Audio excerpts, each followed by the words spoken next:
Good morning friends, एडुशाला में आपका स्वागत है। फ्रेंड्स, घटना चक्र फ्लो चार्ट नोट्स की सीरीज में हम लोग मध्यकालीन भारत का डिस्कशन करने जा रहे हैं। इससे पहले हम लोगों ने प्राचीन भारत और आधुनिक भारत को कंप्लीट कर लिया है। तो चलिए स्टार्ट करते हैं। स्टार्ट करने से पहले अगर आप चैनल पर नए हैं तो चैनल को सब्सक्राइब कर लें, वीडियो को लाइक करें, कमेंट करें और शेयर करें। चलिए फ्रेंड्स, स्टार्ट करते हैं मध्यकालीन भारत पर मुस्लिम आक्रमण से। तो इस्लाम धर्म के प्रवर्तक हजरत मोहम्मद साहब का जन्म 570 ईस्वी में मक्का में हुआ था। हजरत मोहम्मद साहब की मृत्यु 632 ईस्वी में हुई। भारत का नाम हिंदुस्तान रखा ईरानियों ने, और ईरानी भारत को क्या कहते थे? तो ये इंडिया कहते थे। ध्यान रखिएगा, ईरानियों ने भारत का नाम हिंदुस्तान रखा और यूनानियों ने भारत को इंडिया कहा। किसने? यूनानियों ने भारत को इंडिया कहा। हिंदू शब्द का सर्वप्रथम प्रयोग अरबों ने किया था। आगे देखते हैं अलबरूनी। अलबरूनी के बारे में कुछ इंपॉर्टेंट फैक्ट्स देखते हैं। इसका जन्म 973 ईस्वी में हुआ था और ये संस्कृत भाषा का ज्ञाता था और पुराणों का अध्ययन करने वाला प्रथम मुस्लिम अलबरूनी ही था। इतिहासकारों के साथ साथ खगोल विज्ञान और भूगोल, तर्कशास्त्र, औषधि विज्ञान, गणित तथा धर्म और धर्मशास्त्र का ज्ञाता था। यह 11वीं सदी में महमूद गजनवी के साथ भारत आया था। खीवा देश का ये निवासी था और इसने तहकीक हिंद की रचना की थी जो कि अरबी भाषा में थी। आगे देखते हैं महमूद गजनवी। महमूद गजनी ये गजनी का शासक 998 ईस्वी में बना। शिक्षित और सुसभ्य था। ये विद्वानों एवं कलाकारों का सम्मान करता था और इसने चांदी के सिक्के संस्कृत मुद्रालेख युक्त कराए। ध्यान रखिएगा, इसके सिक्कों पर, जो कि चांदी के होते थे, इसके सिक्कों पर संस्कृत में लिखा होता था, लेख होता था। भारत पर आक्रमण 999 से 1027 तक कुल 17 बार इसने भारत पर आक्रमण किए। इसका उद्देश्य क्या था? इसका उद्देश्य था लूटपाट करना। और इसने 1026 ईस्वी में, कहीं कहीं पे 1025 ईस्वी भी मिलता है, सोमनाथ मंदिर को लूटा था। और 1019 से 20 ईस्वी में चंदेलों पर प्रथम बार आक्रमण किया। तत्कालिक शासक विद्याधर था और इसके वंश का सर्वाधिक शक्तिशाली शासक था ये।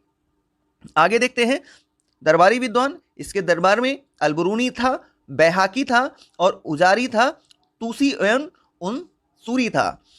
अब देखते हैं इनके बारे में। बैहाकी जो है, इसने तारीख ए सुबुक्तगीन का रचना की। उजारी फारसी का कवि था और तुसी एवं उनसूरी खुरासानी विद्वान थे। इसके अलावा असजदी और फारूकी भी थे। दरबारी इतिहासकार, तो महमूद गजनवी के समय में दरबारी जो इतिहासकार थे इनके, वो उतबी थे, जिन्होंने किताब उल यामिनी और तारीख ए यामिनी की रचना की। आगे देखते हैं भारत पर प्रथम सफल मुस्लिम आक्रमण 712 ईस्वी में मोहम्मद बिन कासिम ने किया था। 712 ईस्वी में सिंधु को विजित करने वाला आक्रमणकारी मोहम्मद बिन कासिम ही था। अरब आक्रमण के समय सिंधु का शासक दाहिर था। आगे देखते हैं बख्तियार खिलजी के बारे में। तो बख्तियार खिलजी का पूरा नाम इख्तियारुद्दीन मोहम्मद बिन बख्तियार खिलजी था। इन्होंने बिहार विजय और बंगाल विजय किया। ध्यान रखिएगा, बिहार की विजय 1193 से 1202 ईस्वी के बीच में हुआ। इसने नालंदा एवं विक्रमशिला को नष्ट कर दिया। राजधानी उदंतपुर पर इसने कब्जा कर लिया और बंगाल पर आक्रमण 1198 से 1203 ईस्वी के मध्य किया इसने। तत्कालिक शासन उस समय लक्ष्मण सेन थे और बंगाल के, और बिना युद्ध के ही वो भाग गए और पूर्वी बंगाल में जाके शरण ली उन्होंने और राजधानी खलनौती को घोषित किया इन्होंने। आगे देखते हैं, महमूद गजनी हो चुका। मोहम्मद गौरी से रिलेटेड कुछ फैक्ट्स देख लेते हैं। प्रथम आक्रमण 1175 ईस्वी में मुल्तान पर किया। 1178 ईस्वी में गुजरात पर आक्रमण किया, जहां पे भीम द्वितीय ने या मूलराज द्वितीय ने इनको परास्त किया नायिका देवी के खिलाफ। और ध्यान रखिएगा, आबू पर्वत के निकट युद्ध हुआ और गौरी की भारत पर प्रथम पराजय हुई। तो मोहम्मद गौरी को भीम द्वितीय या मूलराज द्वितीय ने पराजित किया था 1178 ईस्वी में, ये ध्यान रखिएगा। 1192 ईस्वी में तराइन का द्वितीय युद्ध हुआ। इससे पहले 1191 में तराइन का प्रथम युद्ध हुआ था, जिसमें मोहम्मद गौरी और पृथ्वीराज चौहान के मध्य हुआ ये युद्ध, जिसमें मोहम्मद गौरी पराजित हुआ। 1192 में तराइन का द्वितीय युद्ध हुआ, जिसमें मोहम्मद गौरी जीत गया और पृथ्वीराज चौहान परास्त हुए। भारत में मुस्लिम शक्ति की सत्ता का मार्ग इसी युद्ध से प्रशस्त होता है। आगे देखते हैं, 1194 ईस्वी में चंदावर का युद्ध हुआ। चंदावर का युद्ध जयचंद और मोहम्मद गौरी के बीच में हुआ, जिसमें मोहम्मद गौरी विजयी हुआ। सिक्के, एक तरफ देवी लक्ष्मी की आकृति, ध्यान रखिएगा, मोहम्मद गौरी ने जो सिक्के चलाए उसकी एक तरफ देवी लक्ष्मी की आकृति और दूसरी तरफ अरबी में कलमा खुदा हुआ था। आगे देखते हैं, महत्वपूर्ण तख्त फिरदौसी, जिसकी रचना शाहनामा है।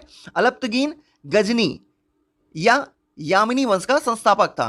भीमद्वितीय सोमनाथ मंदिर के पुनर्निर्माण से संबंधित है। फरिश्ता, तारीख फरिश्ता का लेखक है। मोहम्मद गौरी ने कुतुबुद्दीन ऐबक को प्रथम एकता प्रदान किया था, यह ध्यान रखिएगा, मोहम्मद गौरी ने कुतुबुद्दीन ऐबक को प्रथम एकता प्रदान किया था। दिल्ली सल्तनत देखते हैं, दिल्ली सल्तनत संस्थापक कुतुबुद्दीन ऐबक थे। 1206 से 1290 ईस्वी दिल्ली सल्तनत के सुल्तान बने ये।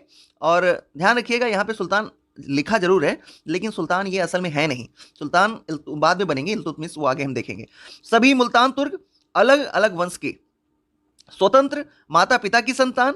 गुलाम वंश की सुल्तान की जगह प्रारंभिक तुर्क सुल्तान या दिल्ली के मामलुक सुल्तान का कहना अधिक उपयुक्त होगा। यहाँ पे फिर से सुन लीजिए, गुलाम वंश के सुल्तान की जगह प्रारंभिक तुर्क सुल्तान या दिल्ली के मामलुक सुल्तान कहना यहाँ पे ज्यादा उपयुक्त होगा। क्यों? क्योंकि इन्होंने सुल्तान की पदवी धारण ही नहीं की थी। आगे देखते हैं, कुतुबुद्दीन ऐबक के बारे में। ये 1206 से 1210 ईस्वी तक रहे। उपाधि इन्होंने कुरान ख्वाकिली, उपाधि कुरान ख्वाकिली, सुरीले स्वर में कुरान का पाठ ये करते थे। इनको लाख बख्श की भी उपाधि दी गई थी। अधिक दान देने के कारण इनको लाख बख्श की उपाधि मिली हुई थी। गुलाम वंश के प्रथम शासक थे ये और तुर्क जनजाति से संबंधित थे। आजीवन सुल्तान की उपाधि से परहेज किया इन्होंने। मलिक और सिपह सलार की पदवी इन्होंने धारण की। मृत्यु इनकी 1210 ईस्वी में हो गई। कैसे हो गई? चौगान खेलते खेलते हो गई। प्रारंभिक जीवन काजी अजीज कुकी द्वारा दास के रूप में क्रय, काजी अजीज कुकी ने इनको दास के रूप में खरीदा था, जहां पे इन्होंने ट्रेनिंग इनको दी थी। उसके बाद गजनी में गौरी ने इनका क्रय किया। गौरी द्वारा अमीर आखूर के पद पर इसको प्रोन्नति प्रदान की गई। आगे देखते हैं, निर्णायक कार्य। दिल्ली में कुवत उल इस्लाम मस्जिद और कुतुबुद्दीन, फिर से देख लीजिए, निर्माण कार्य। दिल्ली में कुवत उल इस्लाम मस्जिद और कुतुब मीनार का निर्माण किया। अजमेर में 2.5 दिन के झोपड़े का भी इन्होंने निर्माण किया। आगे देखते हैं, महत्वपूर्ण तथ्य। राज्याभिषेक 1206 ईस्वी में गौरी की मृत्यु के 3 माह बाद इन्होंने लाहौर में किया। मुक्ति पत्र यही इनको प्राप्त हुआ। 1208 ईस्वी में गौरी के उत्तराधिकार गियासुद्दीन महमूद द्वारा दास्ता से मुक्ति मिली। आगे देखते हैं, उपाधि हो चुका है। चलिए अब इल्तुतमिश के बारे में देखते हैं। ये प्रथम सुल्तान है। 1211 से 1236 ईस्वी के मध्य ये शासन किए। इलबरी जात से संबंधित थे ये, और इलबरी जात में के ये तुर्क थे। इनका अन्य नाम गुलामों का गुलाम भी है। बदायूं के सरदार थे पहले, और सुल्तान बनने से पहले बदायूं के सरदार थे। गौरी के आदेश पर ऐबक द्वारा दास्ता से मुक्ति मिली। और सिक्के, सल्तनतकालीन भारत में सर्वप्रथम शुद्ध अरबी सिक्के इल्तुतमिश ने ही जारी किए।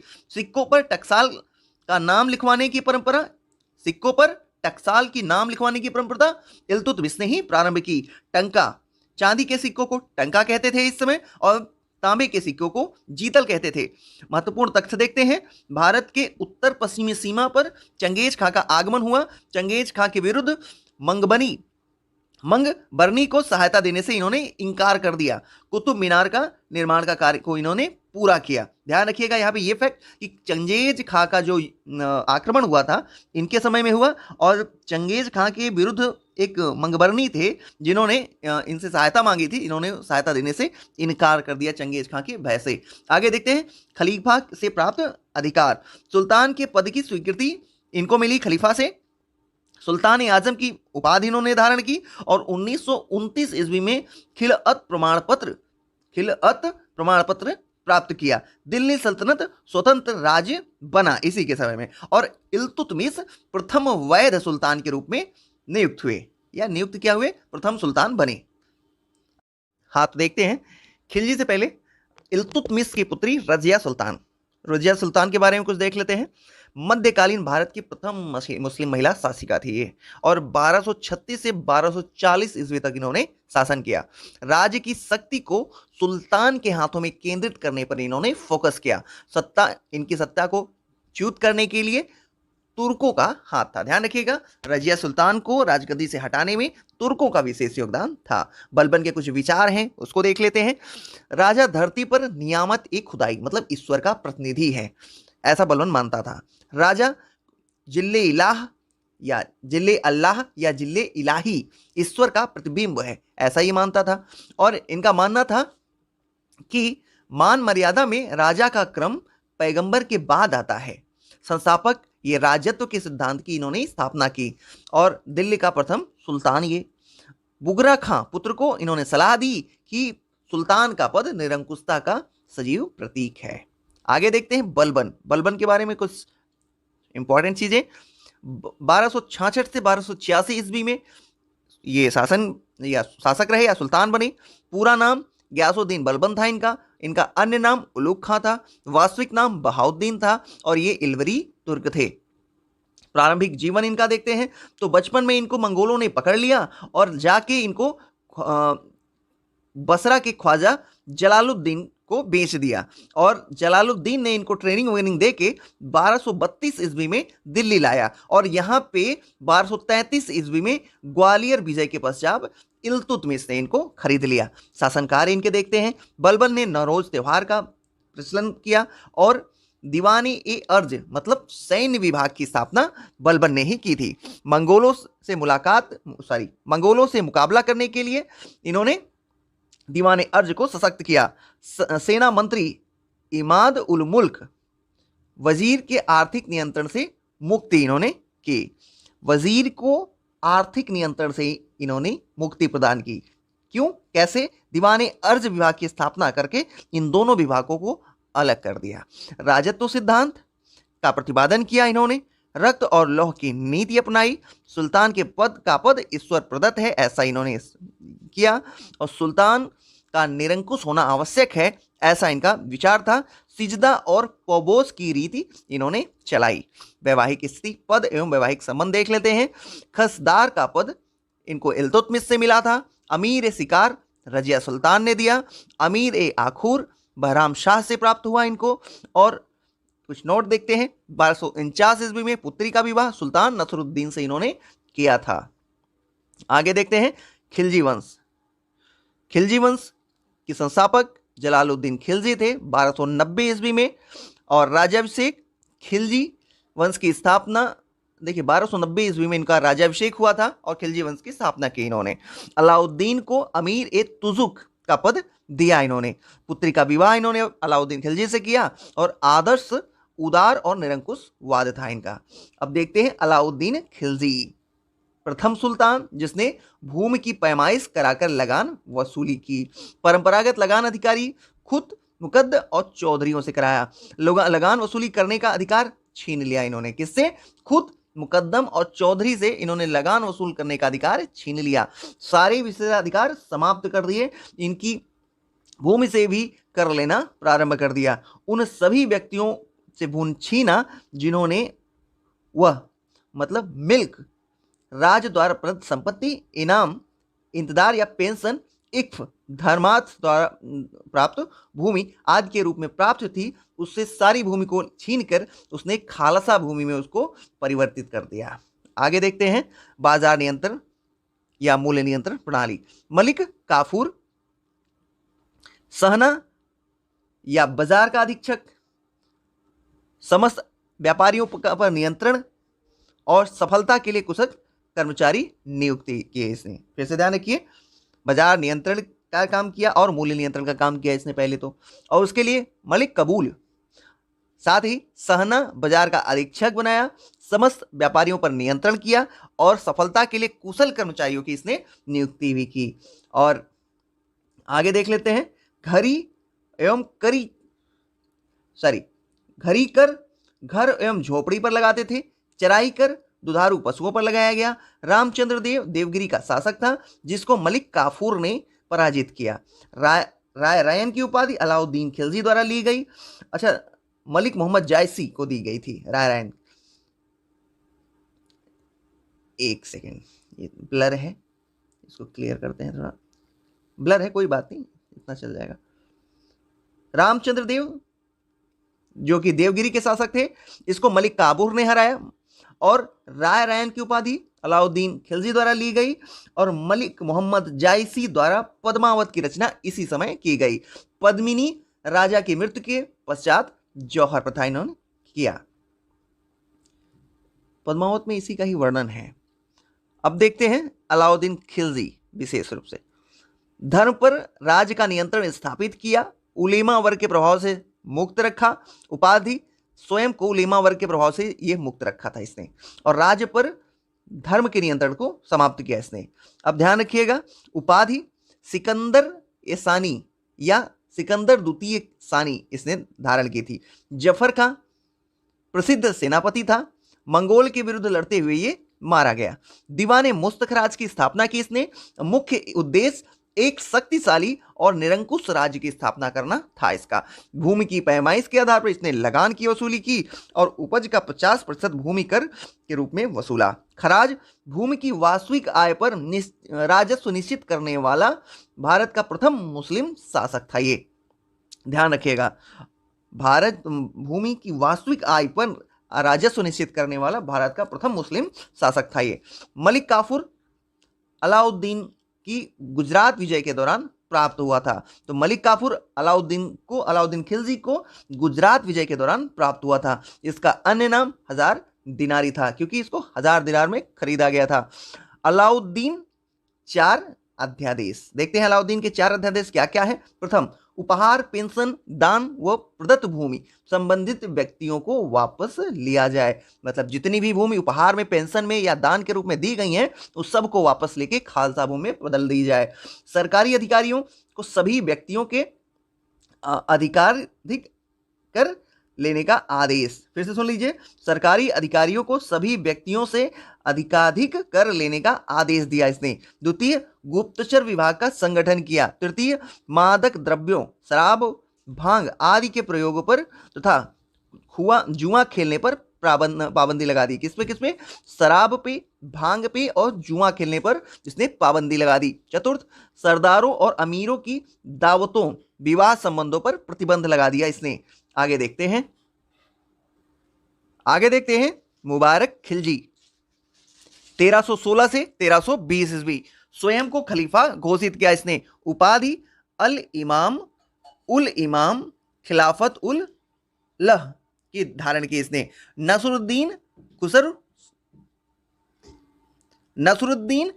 खुसरव शाह, शासनकाल 15 अप्रैल से 1320 ईस्वी। खुतबा इसने अपने नाम का खुतबा पढ़वाया था नसरुद्दीन खुसरव शाह ने, और धर्मांतरित, ये हिंदू से मुस्लिम में धर्मांतरित हुआ था और विरोधियों द्वारा दिया गया नारा इस्लाम खतरे में है और इस्लाम का शत्रु, विरोधियों द्वारा नारा दिया गया था इसके लिए। आगे देखते हैं कुछ महत्वपूर्ण तथ्य। 1306 ईस्वी के बाद अलाउद्दीन खिलजी के समय में दिल्ली सल्तनत एवं मंगोलों की भी सीमा जो थी वो रावी नदी थी। ध्यान रखिएगा, 1306 ईस्वी में अलाउद्दीन खिलजी के समय दिल्ली सल्तनत एवं मुगलों के बीच सीमा रावी नदी थी। जलालुद्दीन खिलजी ने अपना राज्याभिषेक कहाँ करवाया? तो यह अपूर्ण किलोखरी, किसमें? अपूर्ण किलोखरी, जिसको हम कूलीगढ़ महल कहते हैं, उसमें कराई। ध्यान रखिएगा, अपूर्ण किलोखरी जिसको कूलीगढ़ महल भी कहते हैं। किलोखरी कूलीगढ़ के महल के निर्माता कौन थे? तो ये कैकुबाद थे। गढ़मुक्तेश्वर के मस्जिद की दीवारों पर अपने शिलालेख में स्वयं को खलीफा का सहायक किसने कहा? तो बलबन ने कहा। बलबन के काल 1279 में बंगाल में फिर से देख लीजिए, बलबन के काल में 1279 में बंगाल में हुए एकमात्र विद्रोह का नेतृत्व किसने किया था? तो ये तुगरिल खां। किसने? तुगरिल खां, ये क्या थे? बंगाल के सूबेदार थे। अलाउद्दीन के प्रसिद्ध सेनापति जफर खां की मृत्यु हुई मंगोलों से लड़ते हुए। सुलेमान और रानी सैबा की प्रेम प्रसंग का उल्लेख अपने ग्रंथ में किसने किया? अमीर खुसरो ने किया। भूमि कर को उत्पादन के 50% तक निर्धारित करने वाले सुल्तान थे अलाउद्दीन खिलजी और मोहम्मद बिन तुगलक। ध्यान रखिएगा, मोहम्मद बिन तुगलक और अलाउद्दीन खिलजी ने भूमि कर को बढ़ा के 50% तक कर दिया था। आगे देखते हैं। तुगलक वंश, गयासुद्दीन तुगलक ने इसकी स्थापना की। हाँ, तुगलक वंश का संस्थापक प्रथम शासक गयासुद्दीन तुगलक। अलाउद्दीन का ये सेनापति था। अन्य नाम इसका गाजी मलिक था और माता हिंदू जाट थी। पिता करोना तुर्क और बलबन के दास थे। दीपालपुर का राज्यपाल नियुक्त अलाउद्दीन के समय हुए थे। ये सैन्यकार मंगोलों को भारत से भगाया और मलिक उल गाजी की उपाधि धारण की। खुसरो शाह से दिल्ली छीना और 1320 ईस्वी में सुल्तान बना। अन्य नाम गाजी बेग तुगलक, गाजी तुगलक। राजस्व प्रशासन देखते हैं। लगान में उपज का 1/5 भाग या 1/3 भाग लिया। अकाल के समय भूमि कर माफ कर दिया और राजस्व वसूली में सरकारी कर्मचारियों के हिस्से को की जगह कर मुक्त जागीरें प्रदान की। नस्ल और बटाई प्रथा का प्रचलन किया। ध्यान दीजिएगा, नस्ल और बटाई प्रथा का प्रचलन इसे नहीं किया था। इब्न बतूता मोरक्को का ये मूल निवासी था। मोरक्को अफ्रीका में है। मोहम्मद बिन तुगलक के कार्यकाल में यह भारत आया और सुल्तान द्वारा दिल्ली का काजी नियुक्त किया गया। सुल्तान ने राजदूत बनाकर इसको चीन भेजा और किताब उल रहला की रचना इसी ने की। सल्तनत काल में डाक व्यवस्था का विस्तृत वर्णन इसकी रचना से मिलता है। यहां देख लेते हैं गोल गुंबद, बीजापुर के मोहम्मद आदिल शाह का मकबरा और भारत के विशालतम ऐतिहासिक भवनों में शामिल है ये और विश्व के विशालतम गुंबदों में से एक है ये। बाह भाग प्याले की भांति है और प्रत्येक कोनों पर कंगूरों की व्यवस्था की गई है। प्रत्येक कोनों पर कंगूरों की व्यवस्था की गई है। आगे देखते हैं। दीवाने अमीर कोही की स्थापना। अब यहां मोहम्मद बिन तुगलक के कार्यों को हम देख लेते हैं। मोहम्मद बिन तुगलक के कार्य को, सबसे पहले राजधानी परिवर्तन किया। सबसे महत्वपूर्ण प्रयोग में एक दिल्ली से दौलताबाद इसने राजधानी को परिवर्तित किया। इब्न बतूता का कथन है दिल्ली के नागरिकों को दंड देना। KN निजामी का कथन है देवगिरी का नाम दौलताबाद। अच्छा ध्यान रखिएगा, इसमें दिल्ली से दौलताबाद इसने राजधानी को जो है स्थानांतरित किया था। और KG निजाम का कथन है दिल्ली के नागरिकों को दंड देना। ये KG निजाम ने कहा था और इसने देवगिरी का नाम बदल के दौलताबाद रख दिया था। आगे देखते हैं। सिक्कों पर उत्कीर्ण शब्द अल सुल्तान जिल्ली अल्लाह।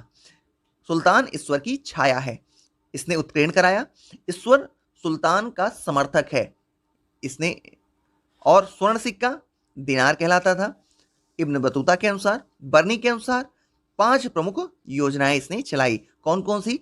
सबसे पहले इसका कई बार इसको कालक्रम में पूछ लेता है तो ध्यान से रखिएगा, क्रमवार इसको याद रखिएगा। सबसे पहले द्वार में कर मुक्ति, देवगिरी को राजधानी घोषित किया और सांकेतिक मुद्रा का प्रचलन किया। फिर खुरासान पर आक्रमण किया और फिर उसके बाद कराचिल अभियान किया इसने। फिर आगे देखते हैं।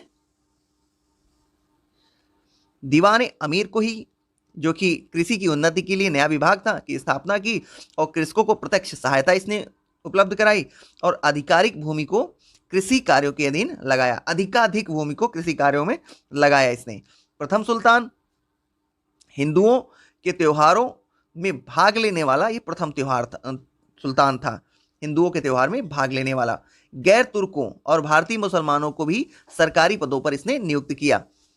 और बर्नी इसका कटु आलोचक है। बदायूनी का कथन है सुल्तान को उसकी प्रजा और प्रजा को उसकी सुल्तान से मुक्ति मिली, जिसकी मृत्यु के बाद बदायूनी ऐसा कहता है। मोहम्मद बिन तुगलक की मृत्यु, हाँ ठीक है, यही हो गया। दिल्ली सल्तनत के सभी सुल्तानों में सर्वाधिक विद्वान और शिक्षित मोहम्मद बिन तुगलक ही था। आगे देखते हैं। फिरोज शाह तुगलक। फिरोज शाह तुगलक ने गरीब मुसलमानों दीवान खैरात की स्थापना की, विभाग की, जो किस लिए था? गरीब मुसलमानों, अनाथ स्त्रियों को आर्थिक सहायता देने के लिए। और किसको? गरीब मुसलमानों, अनाथ स्त्रियों, विधवाओं और गरीब मुसलमान लड़कियों के विवाह की व्यवस्था के लिए आर्थिक सहायता प्रदान करना। राज्य के खर्च पर हज की यात्रा की व्यवस्था की इसने। दीवाने बंदगान दासों के देखभाल हेतु एक पृथक विभाग की स्थापना की। और ब्राह्मणों पर जजिया कर लगाने वाला प्रथम सुल्तान यही था। ध्यान रखिएगा, जजिया कर को किसने शुरू किया था? तो मोहम्मद बिन कासिम ने शुरू किया था, लेकिन ब्राह्मणों पर प्रथम बार जजिया कर लगाने वाला फिरोज शाह तुगलक ही था। दिल्ली के समीप 1200 नए फलों के बाग इसी ने लगवाए और अशोक के 2 स्तंभों को मेरठ एवं टोपरा से ये दिल्ली लाया। आगे देखें, हब ए सर्व सिंचाई कर लगाने वाला दिल्ली का प्रथम सुल्तान यही था। शाही नगरों का पानी प्रयोग करने पर पैदावार का 1/10 भाग सरकार को कर के रूप में देना पड़ता था। 5 बड़ी नहरों का निर्माण फिरोज शाह तुगलक ने ही करवाया था। लोक निर्माण विभाग 30 नवीन नगरों का निर्माण किया इसने। प्रमुख नगर में इसके कौन कौन, ध्यान रखिए, इसने 300 नवीन नगरों का निर्माण किया। कितने? 300 नवीन नगरों का निर्माण किया। प्रमुख नगर देख लेते हैं, फतेहाबाद, हिसार, फिरोजपुर, जौनपुर, फरोजाबाद इसने स्थापित किए। अब देखते हैं बंगाल अभियान। पंडुआ का नाम फिरोजाबाद रखा, एक दला का नाम आजादपुर और मुख्य वास्तुकार मलिक गाजी सहना था। अब देखते हैं दारुल सफा, खैराती अस्पताल की स्थापना इसी ने की और कुशल हकीम की उपलब्धता भी इसने सुनिश्चित की।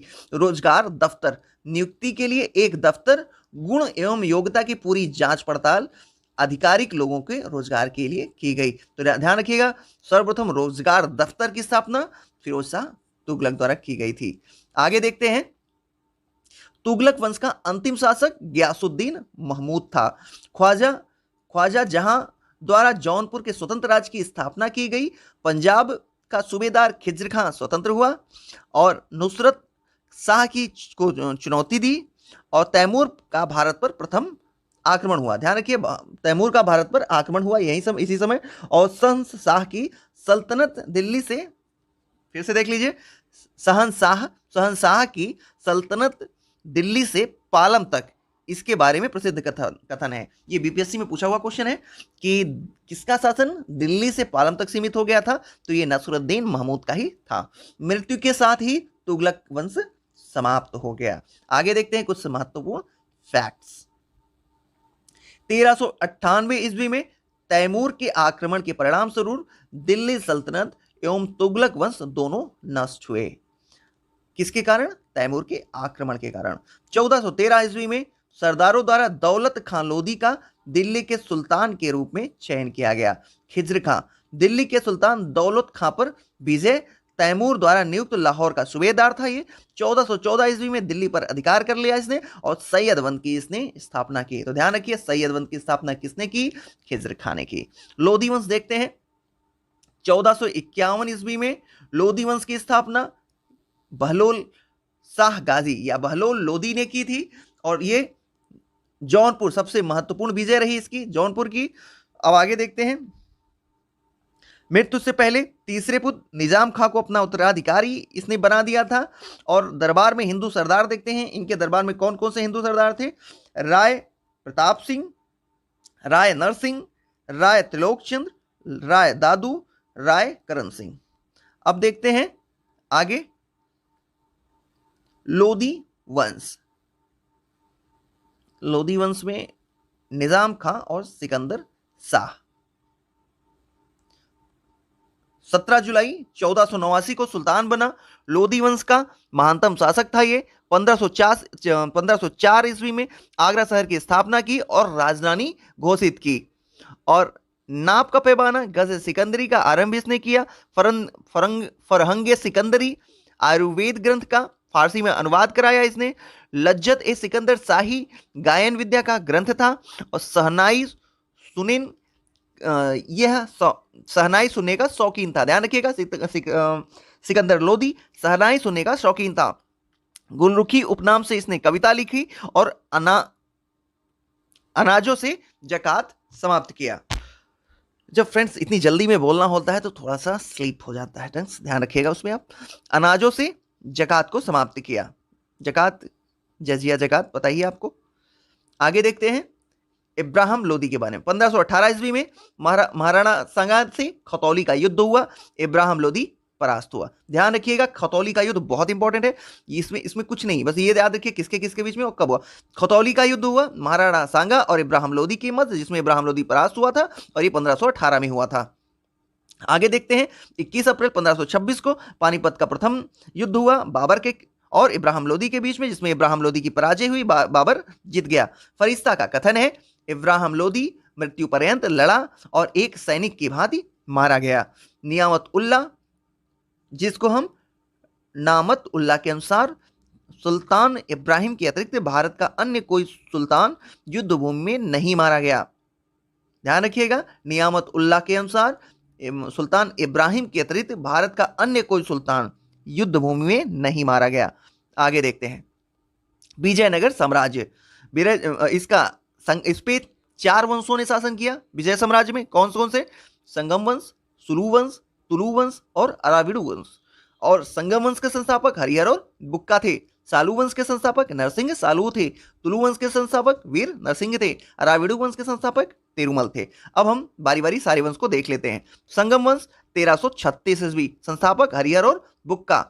और मोहम्मद तुगलक से पराजय के पश्चात इस्लाम धर्म इसने स्वीकार कर लिया। तो चलिए देखते हैं संगम वंश।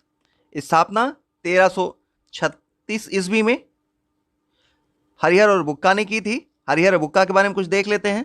मोहम्मद तुगलक से पराजित होने के बाद इस्लाम धर्म इन्होंने स्वीकार कर लिया। संत विद्यारण्य के प्रभाव से पुनः हिंदू धर्म में इन्होंने वापसी की और शिक्षा की प्राप्ति गुरु विद्यारण्य और भास्कर के सायण, ध्यान दीजिएगा, शिक्षा जो इन्होंने प्राप्त की वो गुरु विद्यारण्य से और भाष्यकार सायण से प्राप्त की थी। अब देख लेते हैं हरिहर द्वितीय के बारे में। 1377 ईस्वी से 1404 ईस्वी, बुक्का का ही पुत्र थे ये और महाराजा धीराज की उपाधि धारण की इन्होंने। कनारा, मैसूर, त्रिचनापल्ली, कांची की विजय की इन्होंने। श्रीलंका के राजा से राजस्व वसूला और सबसे बड़ी सफलता इनकी बहमनियों से बेलगांव को और गोवा को छीन लिया इन्होंने। शिव के विरूपाक्ष रूप का उपासक थे ये, ध्यान रखिएगा। हरिहर द्वितीय शिव के विरूपाक्ष रूप के उपासक थे। आगे देखते हैं, संगम वंश कंप्लीट हो गया। अब देखते हैं सालू वंश। वीर नरसिंह सालू 1485 से 1490 ईस्वी के मध्य इन्होंने शासन किया। संगम वंश के अंतिम शासक को पदच्युत कर शासक बने ये। सालू वंश के संस्थापना इन्होंने की और इम्माड़ी नरसिंह सालू के पुत्र बने और वीर नरसिंह द्वारा पदच्युत किया गया इनको और तुलु वंश की स्थापना की गई। आगे देखते हैं तुलु वंश। संस्थापक वीर नरसिंह थे। 1509 ईस्वी में इनकी मृत्यु हुई और उत्तराधिकारी इनके कृष्णदेव राय थे। कृष्णदेव राय सबसे महानतम शासक थे इस वंश के, ध्यान रखिएगा। गोलकुंडा, कृष्णदेव राय का शासन 1509 से 1529 ईस्वी के मध्य रहा। गोलकुंडा का युद्ध कुली कुतुब शाह परास्त हुआ। इसमें शासनकाल इनका साहित्य का क्लासिकल युग कहलाता है। ये कौन से साहित्य? तेलुगु साहित्य का क्लासिकल युग और तेलुगु साहित्य का स्वर्ण युग भी कहलाता है। तेलुगु के 8 महान विद्वानों एवं कवियों, जिनको हम अष्ट दिग्गज कहते हैं, अष्ट दिग्गजों को इन्होंने संरक्षण दिया। आगे देखते हैं कृष्णदेव राय। शासन का क्लासिकल युग साहित्य का कहा जाता है इनके शासन को और उत्कृष्ट कवि और लेखक था ये। कृष्णदेव राय एक उत्कृष्ट लेखक और कवि था। इनकी रचनाएं देखते हैं आमुल माल्यद है। स्थापना इन्होंने नागलपुर नगर की। मंदिर निर्माण इन्होंने हजारा मंदिर और विट्ठल स्वामी का मंदिर के निर्माण किया इन्होंने। विदेशी यात्री डेमिंगो पायस इनके समय में आया था। युद्ध कुली कुतुब शाह, गोलकुंडा का जो शासक था कुली कुतुब शाह, उससे युद्ध हुआ। उपाधि इन्होंने आंध्र भोज की धारण की थी और इनके संरक्षक इनके समय में अष्ट दिग्गज या अष्ट प्रधान इनके समय में थे। आगे देखते हैं अराविडु वंश। सदाशिव राय या तुलु वंश को अपदस्थ करके इन्होंने अराविडु वंश को स्थापना की। ध्यान दीजिएगा तुलु वंश के अंतिम शासक सदाशिव राय थे, जिनको अपदस्थ कर अराविडु वंश की स्थापना की। और आगे देखते हैं 1570 ईस्वी तिरुमाल द्वारा, किसके द्वारा? तिरुमल द्वारा। तो मतलब अराविडु वंश की स्थापना तिरुमल द्वारा की गई, किसको हटा के? सदाशिव राय को हटा के। और वेंकट डुटी देखते हैं, राजा वुडियार का समकालीन था और चंद्रगिरी को मुख्यालय बनाया इसने। आगे देखते हैं शिष्ट, शिष्ट राय रेखा। विजयनगर राज्य की आय का मुख्य स्रोत 58वें अस्थवन केंद्रीय राजस्व।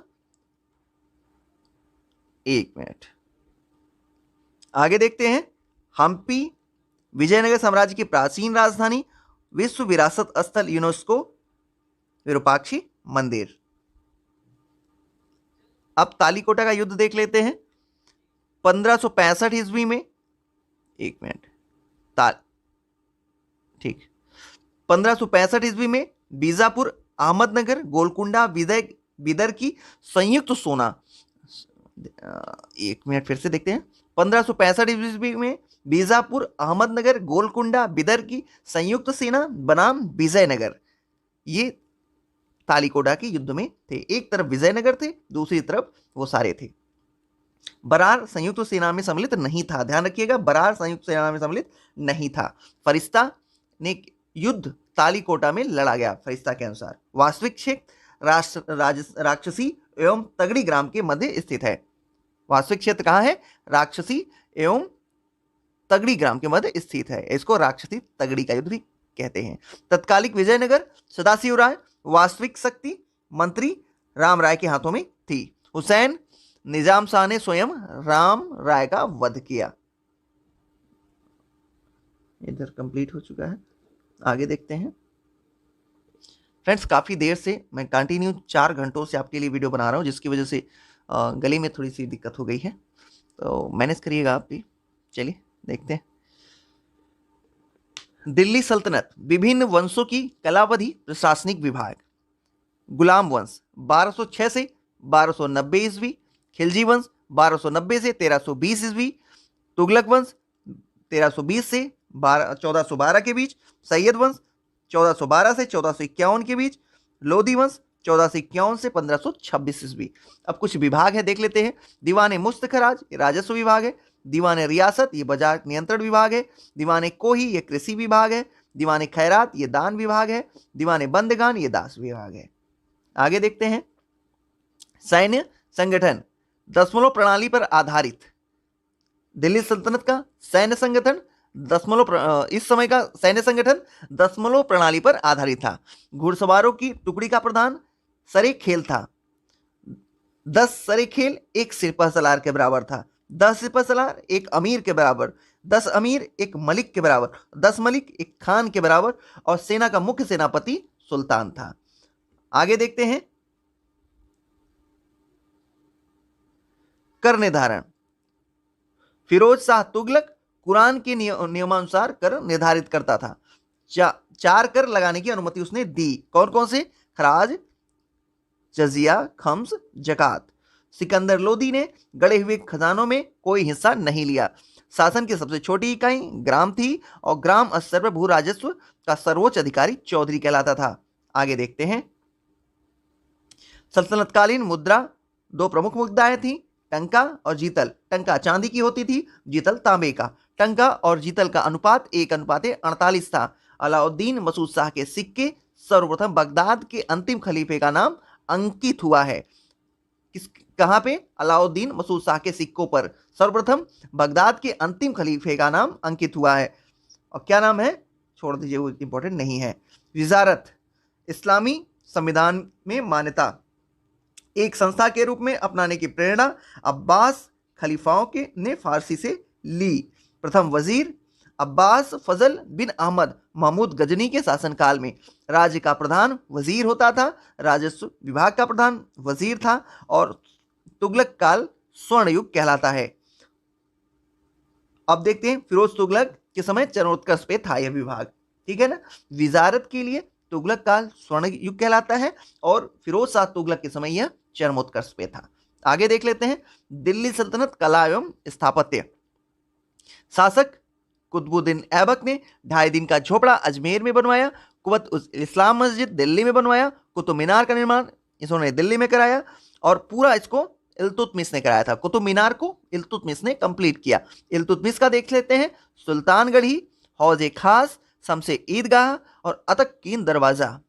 फिर से देख लीजिए, सुल्तानगढ़ी, हौज शमसी, शमसी ईदगाह, अतरकीन दरवाजा, ये इल्तुतमिश ने बनवाया है, ध्यान रखिएगा।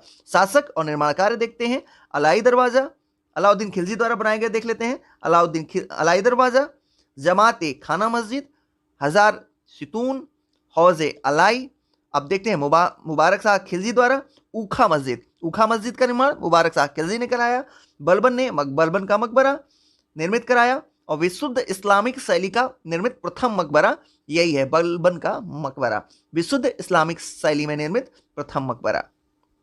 आगे देखते हैं। कुतुब मीनार निर्माण कार्य कुतुबुद्दीन ऐबक द्वारा प्रारंभ हुआ, इल्तुतमिश द्वारा पूर्ण किया गया।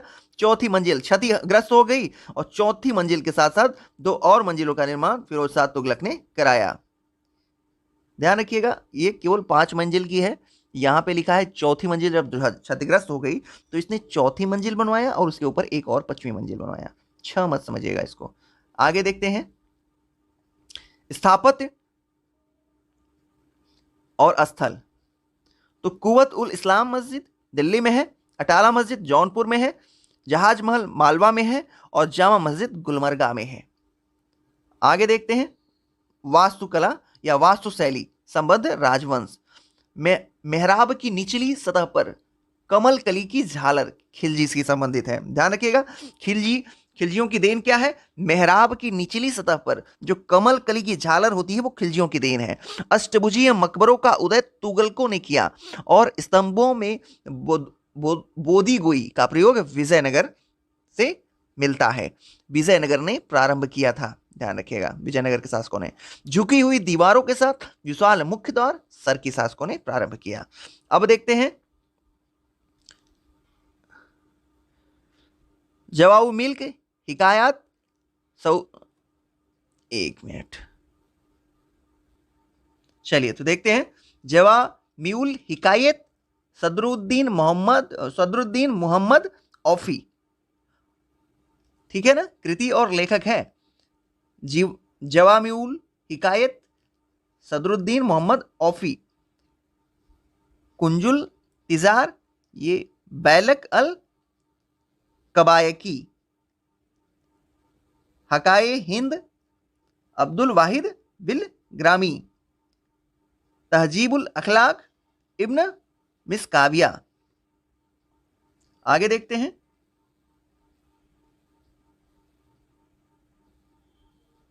दक्षिण राजवंश और संबंधित राजधानियां। पल्लवों की राजधानी कांची थी, पांड्यों की मदुरै थी, यादव की देवगिरी, काकती की वारंगल। अब देखते हैं सल्तनत काल में कुछ विशेष चीजें। अधिकांश अमीर और सुल्तान तुर्क वर्ग से संबंधित थे। सुल्तान केंद्रीय शासन का प्रधान होता था। अमीर सभी प्रभावशाली पदों पर नियुक्त व्यक्तियों की संज्ञा दी गई। ध्यान रखिएगा, अमीर सभी प्रभावशाली पदों पर नियुक्त व्यक्तियों को संज्ञा दी गई। इसका प्रभाव उस समय अधिक हो गया जब सुल्तान अयोग्य और निर्बल अथवा अल्पवयस्क हुए। शासनकाल देखते हैं। तुगलक वंश का सबसे दीर्घकालिक रहा। तुगलक वंश सबसे लंबे समय तक शासन किया सल्तनत काल में और खिलजी वंश का सबसे कम समय तक शासन चला। आगे देखते हैं। विभाग और कार्यविधि। दीवाने अर्ज ये सैन्य विभाग था। दीवाने रसातल यह धार्मिक मुद्दे या विदेशी मामलों की देखरेख करते थे। दीवाने रसातल।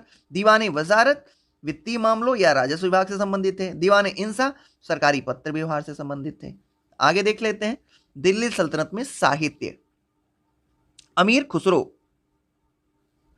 खुसरो इसका मूल नाम क्या था? अबुल हसन यामीनुद्दीन खुसरो। जन्म इसका पटियाली में कासगंज में 1253 ईस्वी में हुआ। इनको तूतिए हिंद भी कहते थे या यूं कहिए स्वयं को ये तूतिए हिंद कहा करते थे। रचनाएं इनकी देख लेते हैं तो किरान उस सादेन, तारीके दिल्ली, मिफ्ताह उल फुतुह, खजानुल फुतुह, आसिका, नुह, सपीहर, तुगलकनामा, इसकी रचनाएं हैं। इस रचनाओं को आप पास करके जरूर पढ़ लीजिएगा, बहुत इंपॉर्टेंट है। भारतीय शैली होने का दावा भारतीय होने का दावा ये करते हैं और पहला मुसलमान है ये जो ऐसा करते हैं।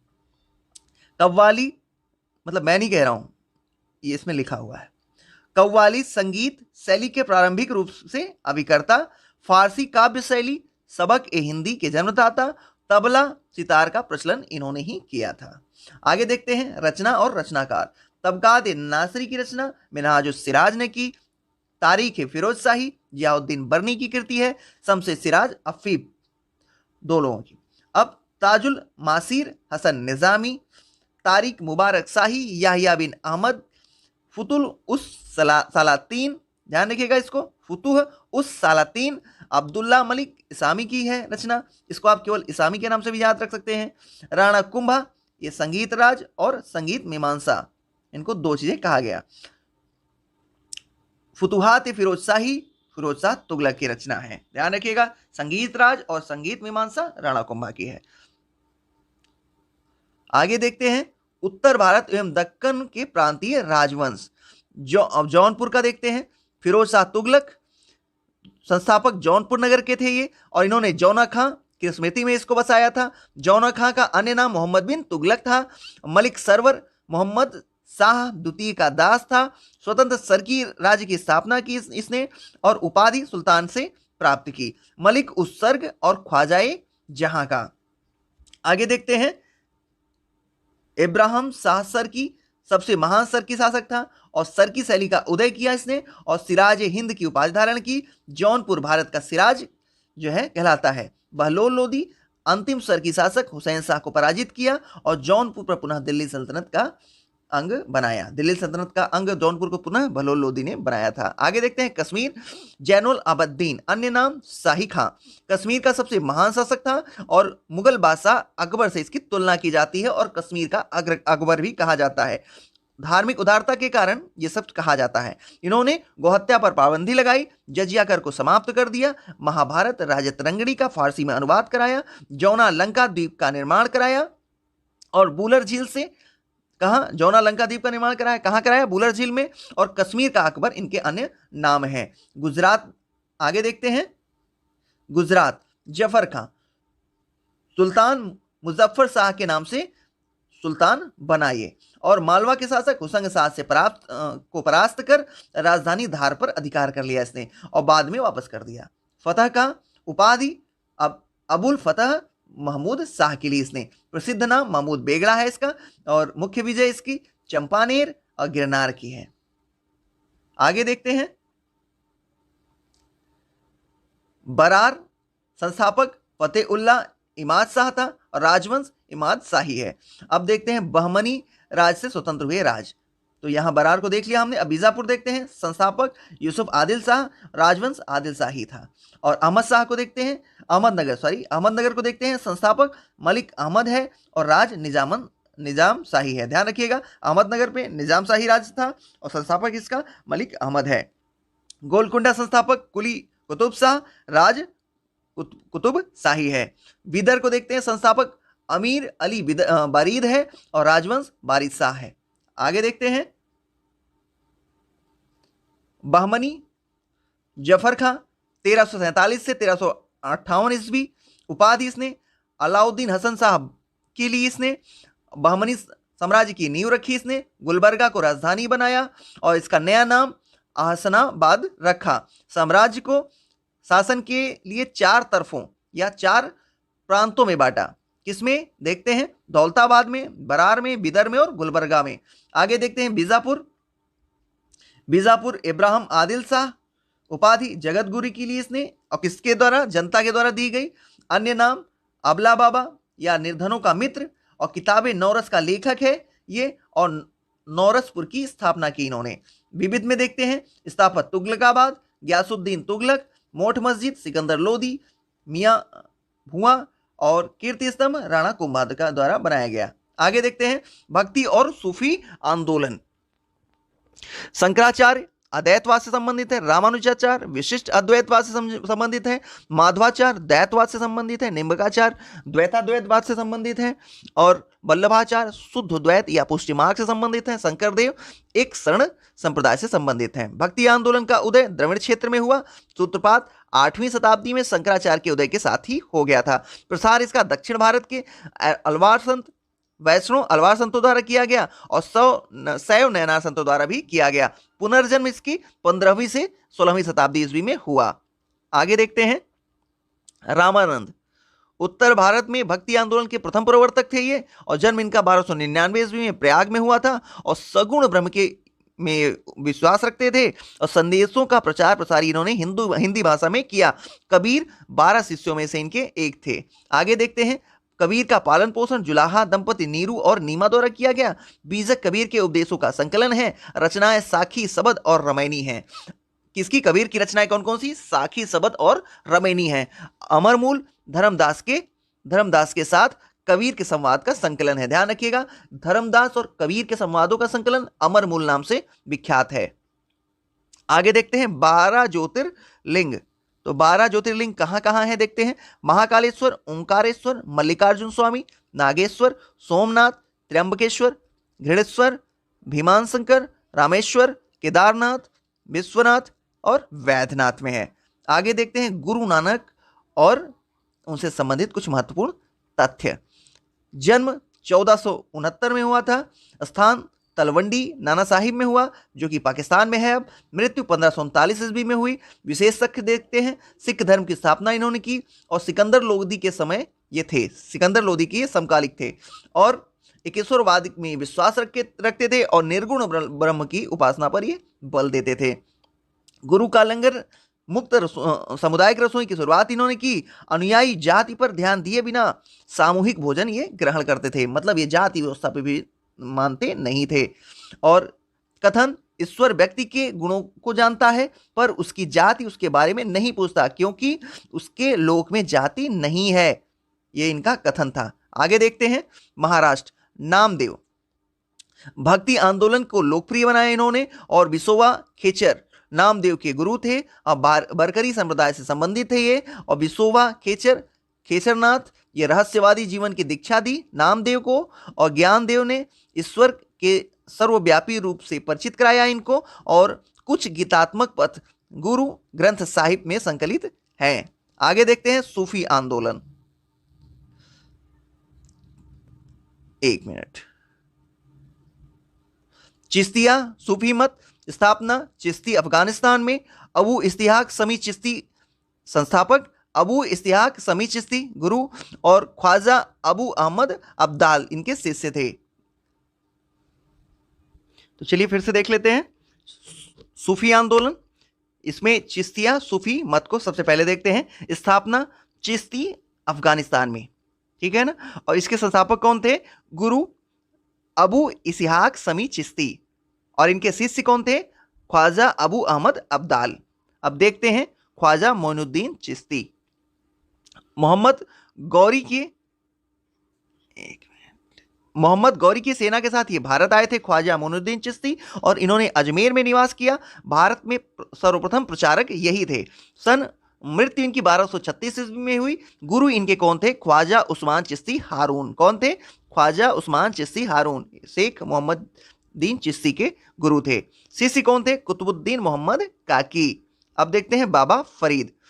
चिश्ती सिलसिले को भारत में लोकप्रिय बनाया, और बलबन के दामाद थे ये। इनकी रचनाएं गुरु ग्रंथ साहब में संकलित हैं। निजामुद्दीन औलिया को देखते हैं।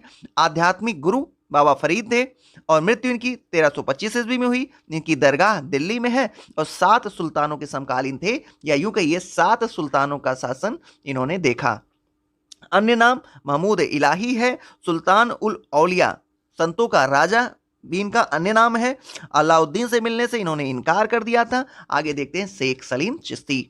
चिश्ती शाखा के अंतिम सूफियों में से एक थे, और शेख उल हिंद की उन्होंने उपाधि धारण की। जहांगीर का जन्म इनके ही आशीर्वाद से हुआ था। कादरी शाखा संस्थापक शेख मुहीउद्दीन कादिर जिलानी, ये बगदाद के थे। प्रथम प्रचारक भारत में शाह नियातुल्ला और मखदुम जिलानी थे। आगे देखते हैं नक्शबंदी सिलसिला। नक्शबंदी सिलसिला की स्थापना 1400 ईस्वी में हुई।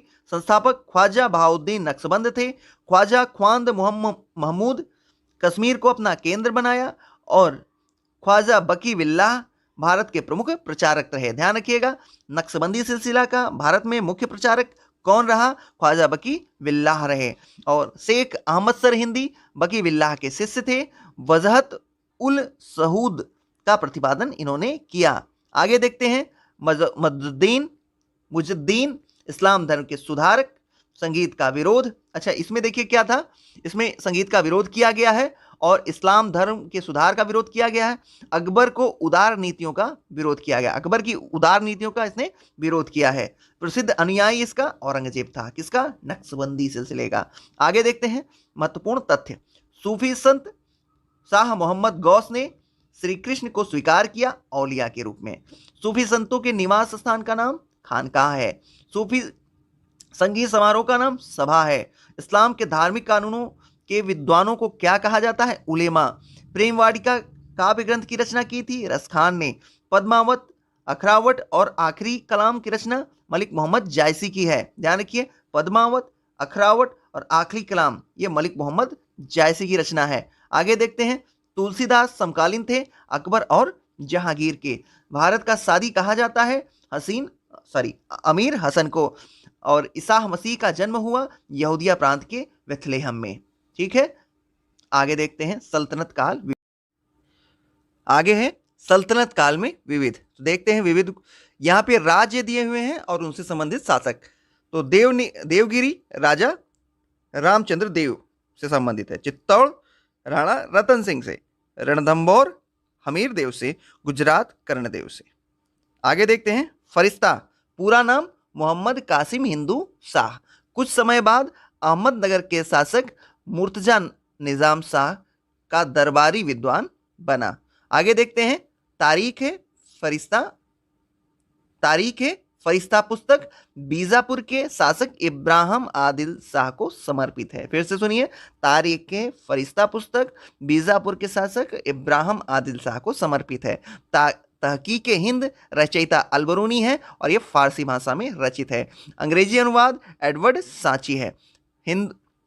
हिंदी अनुवादक इसके रजनीकांत शर्मा हैं। कीर्ति स्तंभ राणा कुंभ द्वारा मालवा विजय के उपलक्ष्य में बनवाया गया था, राणा कुंभा द्वारा। आगे देखते हैं जैता द्वारा निर्मित अत्रि और प्रस्तिकार महेश। आगे देखते हैं वीर पांड्या रियासत और शासक।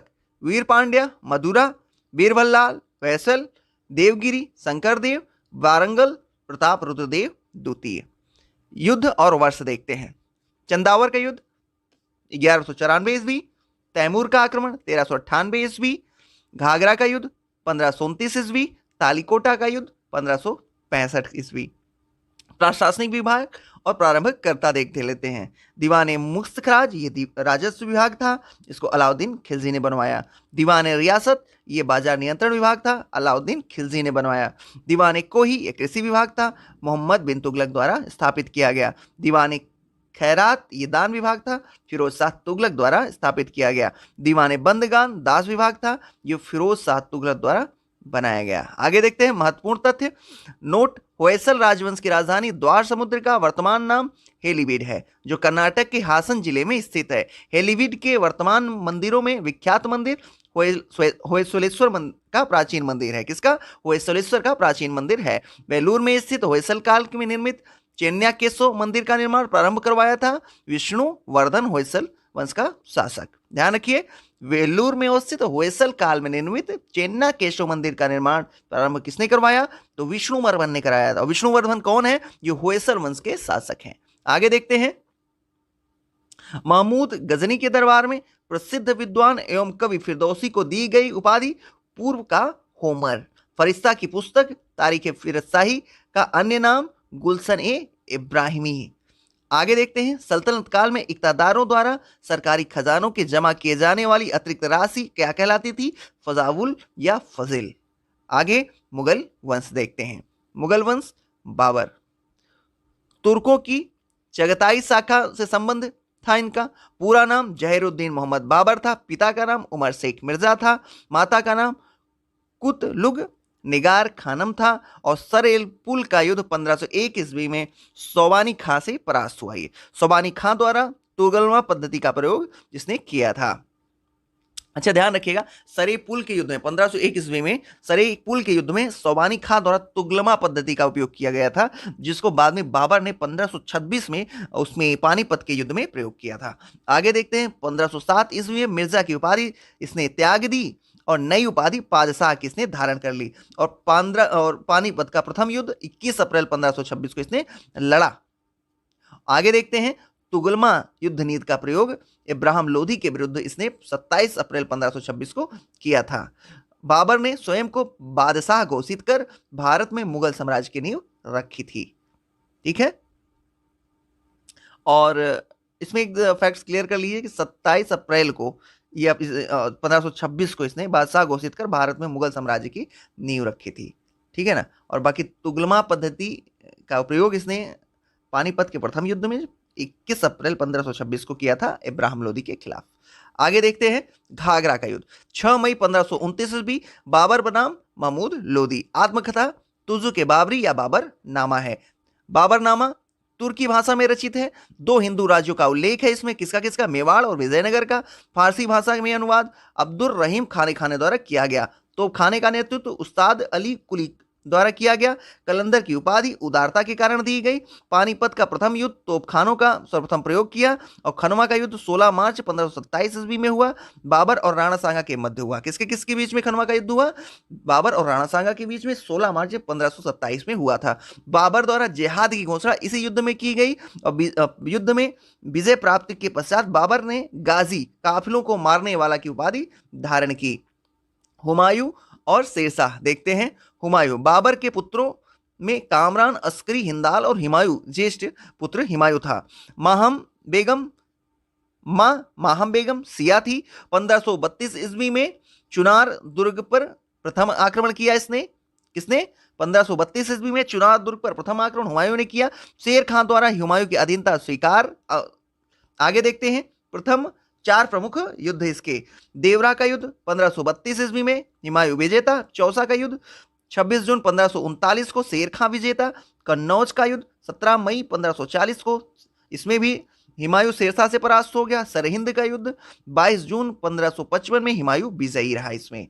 आगे देखते हैं शेरशाह।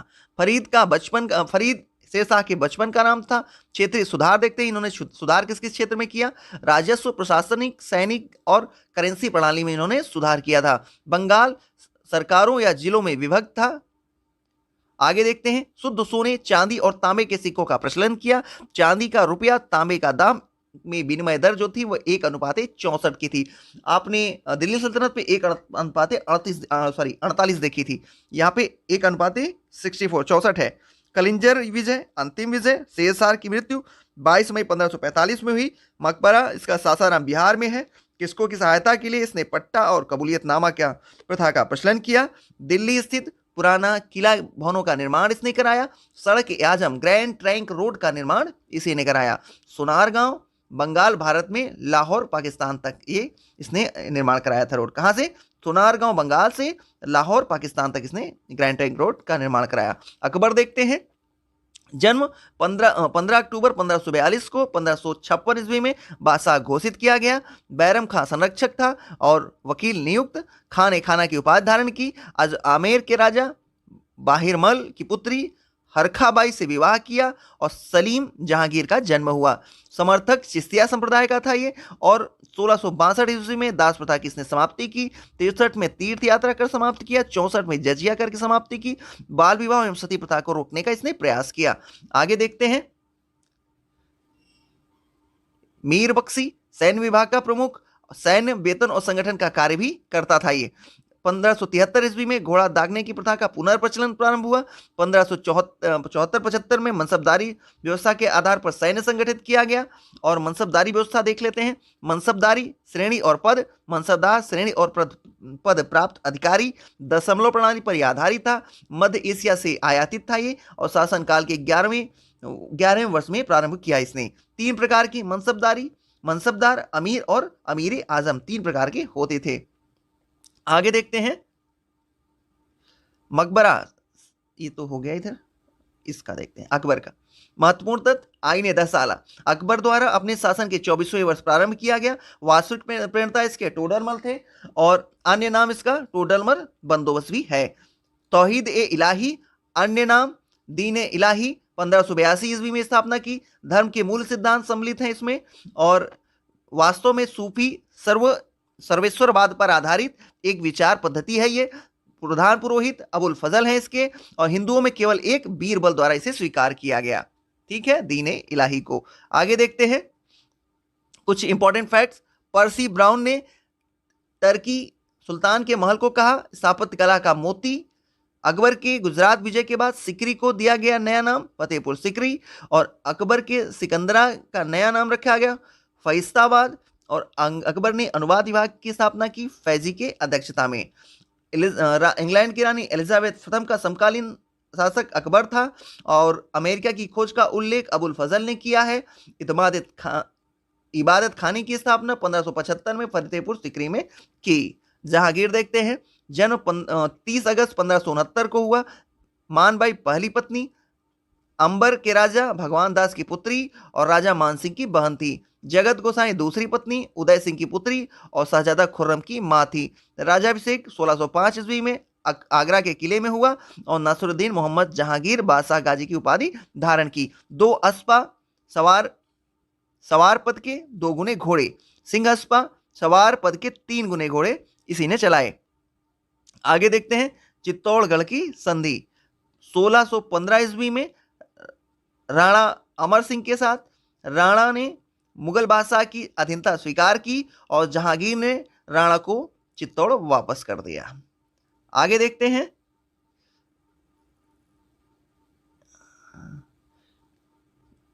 जुनता दल नूरजहां ने जहांगीर से विवाह के बाद बनवाया और अन्य सदस्य एतमादुद्दौला, मिर्जा गियास बेग भी कहते हैं जिसे, असमत बेगम, आसफ खां और शहजादा खुर्रम थे इसमें। आगे देखते हैं शिष्टमंडल। शिष्टमंडल में William Hawkins east India company का राजदूत तथा प्रतिनिधि। मुगल दरबार में उपस्थित होने वाला प्रथम अंग्रेज भी यही था। जहांगीर द्वारा इंग्लिश खां की उपाधि प्रदत्त की गई। और सर थॉमस रो ब्रिटेन के राजा जेम्स प्रथम के राजदूत थे। अजमेर में जहांगीर के दरबार में उपस्थित होने का मौका मिला इन्हें और बादशाह के साथ शिकार खेलने भी गया। फ्रांसिस्को पेल्सट यह डच पर्यटक था और रिमांसरी पुस्तक इसने लिखी। आगे देखते हैं जहांगीर के सर्वोत्कृष्ट चित्रकार उस्ताद मंसूर, इसको इसने नादिर उल अस्र की उपाधि दी। यह पक्षी विशेषज्ञ चित्रकार था। अबुल हसन नादिर उज्जमा की उपाधि प्राप्त की। यह व्यक्ति चित्र में महारत हासिल था। तुजुक ए जहांगीरी जहांगीर की आत्मकथा है और यह फारसी में है। जहांगीर का मकबरा शहादरा लाहौर में स्थित है। एतमादुद्दौला का मकबरा अपने पिता मिर्जा गियास बेग की याद में नूरजहां ने बनवाया था। पूर्णतया संगमरमर से निर्मित पहला कृति है और यह पित्रा दरोरा का प्रयोग प्रथम बार इसी में किया गया है। आगे देखते हैं शाहजहां का जन्म 1592 ईस्वी में हुआ। माता इनकी जगत गोसाई थी। पत्नी अर्जवंद बानो बेगम, जिनको हम मुमताज महल भी कहते हैं, वो थी। राजाभिषेक आगरा में हुआ। राजधानी दिल्ली से आगरा से इन्होंने दिल्ली स्थानांतरित की। उपाधि अबुल मुजफ्फर सहाबुद्दीन मोहम्मद साहिब किरने सानी की इन्होंने धारण की। साम्राज्य इनका 1633 ईस्वी में अहमदनगर मुगल साम्राज्य में सम्मिलित कर लिया इन्होंने और संधि गोलकुंडा और विजयनगर से की। औरंगजेब देखते हैं दक्कन का सूबेदार था 1636 से 44 ईस्वी और 1652 ईस्वी तक। आगे देखते हैं कंधार शाहजहां के समय अंतिम रूप से मुगलों के अधीन अधिकार से निकल गया। ध्यान रखिएगा शाहजहां के काल में ही कंधार उनके हाथ से निकल गया था। आगे देखते हैं शासनकाल मुगल काल का स्वर्णकाल। मान्यता फारसी भाषा में 2 शैलियों भारतीय शैली और ईरानी शैलियों को थी। ईरानी फारसी और भारतीय फारसी। कलीम राजकवि नियुक्त हुए थे। 1 मिनट रुकिएगा जरा। चलिए ध्यान रखिएगा कलीम ये शाहजहां के राजकवि हैं। कविंद्राचार्य ने शाहजहां के आश्रित कवि कविंद्रा कल्पलता की रचना की। बादशाह से निवेदन कर तीर्थ यात्रा कर को समाप्त किया और उपाधि इन्होंने सरस्वती की धारण की। स्थापत्य देखते हैं, दिल्ली की जामा मस्जिद एवं आगरे के ताजमहल का निर्माण किया। दीवाने आम, दीवाने खास, लाल किला, शीश महल, मोती मस्जिद आगरा आदि का निर्माण किया। मोती मस्जिद आगरा में जो है उसका निर्माण किया। जो दिल्ली में मोती मस्जिद है उसका निर्माण औरंगजेब करेगा। ताजमहल की वास्तुकला में भारतीय ईरानी एवं मध्य ईरानी वास्तुकला का संतुलन समन्वय स्थापित किया इसने। और दिल्ली में शाहजहानाबाद नामक, कौन सा? शाहजहानाबाद। दिल्ली में शाहजहानाबाद नामक नगर की स्थापना की। अन्य कार्य सिजदा एवं जमीन बोस की प्रथा को समाप्त किया। ध्यान रखिएगा, सिजदा और पैबोस को इन्होंने समाप्त कर दिया था। औरंगजेब देखते हैं, इसका 2 बार राज्याभिषेक हुआ। एक बार 15 जुलाई 1658 को और दूसरा 31 जुलाई 1658 को, दूसरा 15 जून 1669 को। उत्तराधिकार युद्ध देखते हैं, धर्मत का युद्ध हुआ 15 अप्रैल 1658 को। दारा सिकोह की तरफ से जसवंत सिंह ने इस युद्ध में लड़े थे, जिसमें दारा सिकोह पराजित हुआ। और सामूहगढ़ का युद्ध देखते हैं 29 मई 1658, यह भी दारा सिकोह बनाम औरंगजेब एवं मुराद की संयुक्त सेना से लड़ा गया था, इसमें भी दारा सिकोह पराजित हुआ। पुरंदर की संधि देखते हैं, राजा जयसिंह और शिवाजी के मध्य हुई जून 1665 में। बीजापुर 1686 ईस्वी, गोलकुंडा 1687 ईस्वी पर इसने आधिपत्य कर लिया। मुगल सेना में सर्वाधिक हिंदू सेनापति इसी के समय थे, मतलब औरंगजेब के समय में थे। शासनकाल का उत्तराधिकार 31.6% सेनापति हिंदू और आधे से अधिक मराठे थे उसमें।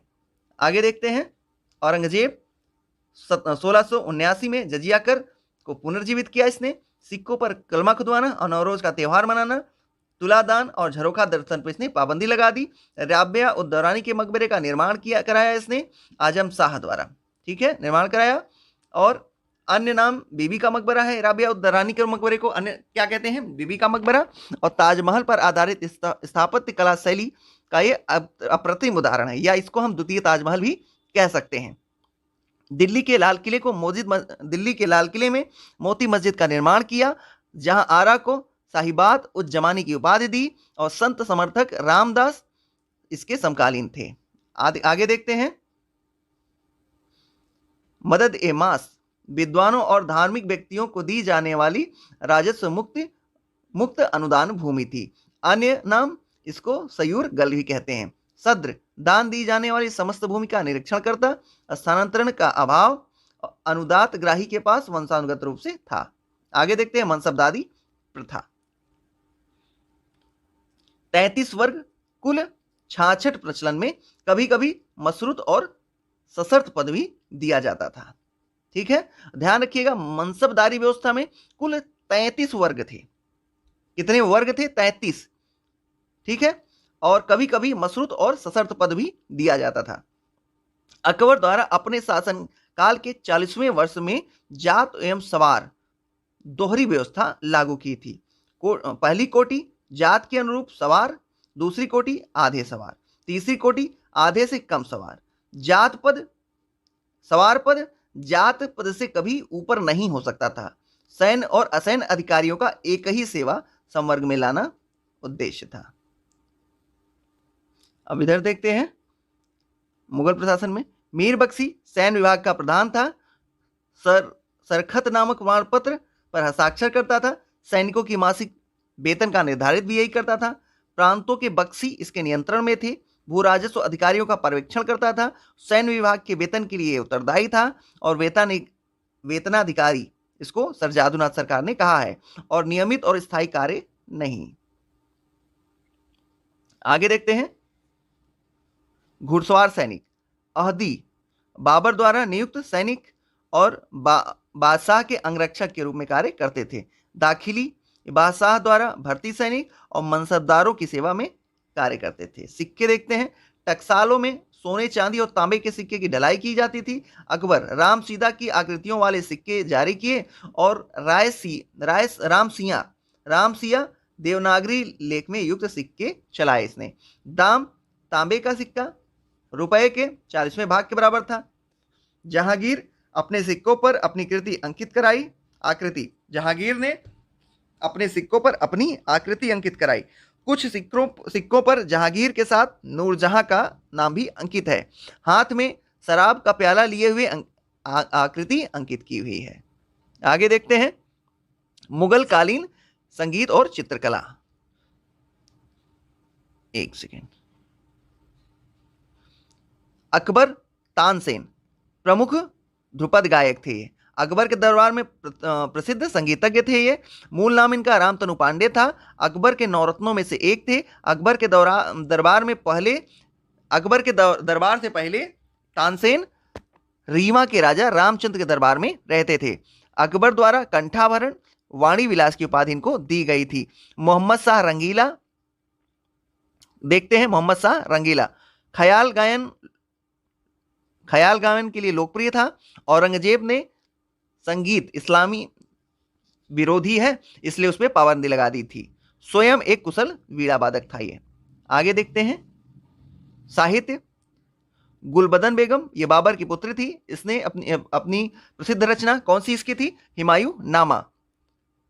बाबर और हुमायूं का इतिहास है इसमें, और हुमायूं और कामरान के मध्य युद्ध का वर्णन है इसमें, और अकबर के आदेश पर लिखा गया इसे। ठीक है।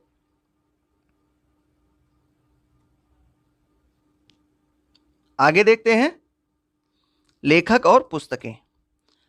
नजीमुद्दीन अहमद तकबाते अकबरी, ध्यान रखिए, तबकाते अकबरी, नजीमुद्दीन अहमद, तारिके शेरशाही, अब्बास खां शेरवानी, ताजुल मासीर हसन निजामी की कृति है।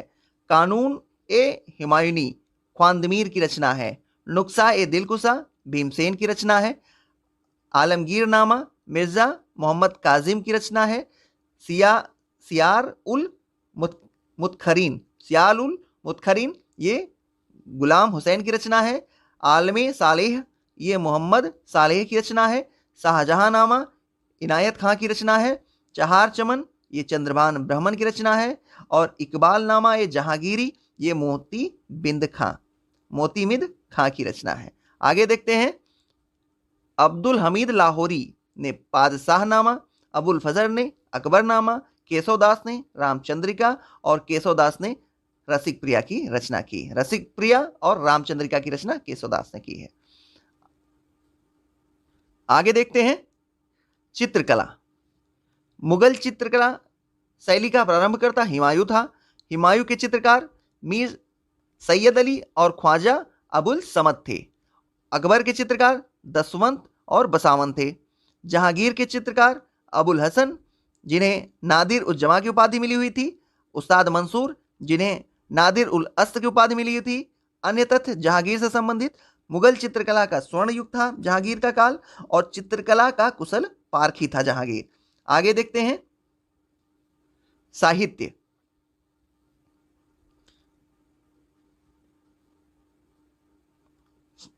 मुगलों की राजभाषा फारसी थी और फारसी लिपि नास्तलिक फारसी लिपि। आगे देखते हैं विदेशी यात्री। टेवर्नियर शाहजहां के शासनकाल में भारत की यात्रा की। पेशे से जौहरी था ये, और 6 बार भारत की यात्रा की, और इसकी पुस्तक का नाम ट्रेवल्स इन इंडिया है।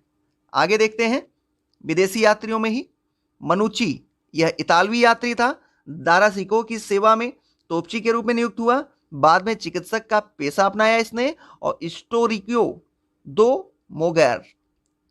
दो मोगोर मुगल इंडिया इसकी रचना है। संस्मरण अन्य नाम 17वीं शताब्दी में भारत का दर्पण है। अब आगे देखते हैं विविध मुगल काल। हेमराज तत्कालिक स्रोतों में नाम बक्काल रेवाड़ी के सोरू का व्यापारी था और इस्लाम शाह की सेवा में लगा हुआ था। आदिल शाह के समय सम्मान और कद इसका बढ़ा। वजीर और सेनापति बनाए। तरदी बेग को परास्त कर विक्रमादित्य और विक्रमजीत की उपाधि इसने धारण की। आगे देखते हैं विदेशी यात्री और भारत में यात्रा की अवधि। हॉकिंस 1608 में से 1611, टॉमस रो 1615 से 1619, मनुची 1653 से 1708, रॉल्फिन्स 1585 से 1586। और युद्ध और वर्ष देखते हैं। खनवा का युद्ध 1527 में, घाघरा का युद्ध 1529 में, चौसा का युद्ध 1539 में, सामूगढ़ का युद्ध 1658 में। इनमें से सामूगढ़ का युद्ध याद रखिएगा, 1658 ईस्वी महत्वपूर्ण है। आगे देखते हैं हल्दी घाटी का युद्ध अकबर और राणा प्रताप के विरुद्ध हुआ। बेलग्राम का युद्ध, शेरशाह हुमायूं और शेरशाह के विरुद्ध, खुसरो का युद्ध, खिसरो का विद्रोह जहांगीर के विरुद्ध था, खानवा का युद्ध बाबर और राणा सांगा के मध्य हुआ। आगे देखते हैं, अमरम। अमरम विजयनगर के नायकों को राजा द्वारा वेतन और बदले में उनकी अधीनस्थ सेवा के रखरखाव के लिए दिया गया विशेष भूखंड अमरम कहलाता था। मोकासा मराठा शासन में चौथा, फिर से देखिए, मोकासा मराठा शासन में चौथ की आय का 66% मराठा सरदारों को घुड़सवार रखने के लिए देय होता था। सूरत बंदरगाह, अन्य नाम बाबुल मक्का और मक्का द्वार। सूरत बंदरगाह का अन्य नाम बाबुल मक्का और मक्का द्वार है। आगे देखते हैं, प्रसिद्ध भारतीय हीरे कोहिनूर के संबंध में जानकारी देने वाला विदेशी यात्री कौन है? टेवर्नियर। भारतीय व्यापारिक जहाजों पर काम करने वाले कर्मचारी का नाम था मोमोली। क्या था? मौलिम। और मौलिम तारों तथा सूर्य की स्थिति का पता लगाता था गोलाकार यंत्र से। मराठों के होलकर, ध्यान रखिएगा, मराठों के होलकर वंश की सास क्या थी? अहिल्याबाई। मराठा छत्रपति राजाराम की पत्नी का नाम था ताराबाई। गोंडवाना के हिंदू राज्य के योग्य शिक्षिका थी दुर्गावती। आगे देखते हैं,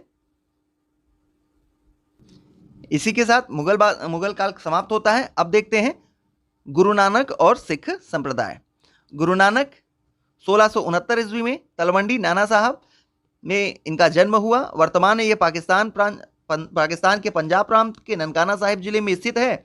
पूर्व में यह शेखपुरा जिले का भाग था। वर्ष 2019 में गुरु नानक की 550वीं जयंती प्रकाश वर्ष के रूप में मनाए जाने का आयोजन भारत में किया गया। इनकी मृत्यु 1539 ईस्वी में डेरा बाबा करतारपुर में हुई। शिक्षाएं इनकी एकेश्वरवाद में विश्वास और निर्गुण ब्रह्म की उपासना पर इन्होंने बल दिया। रचनाएं इनकी सबद और जपजी साहिब है। और कथन इनका क्या था?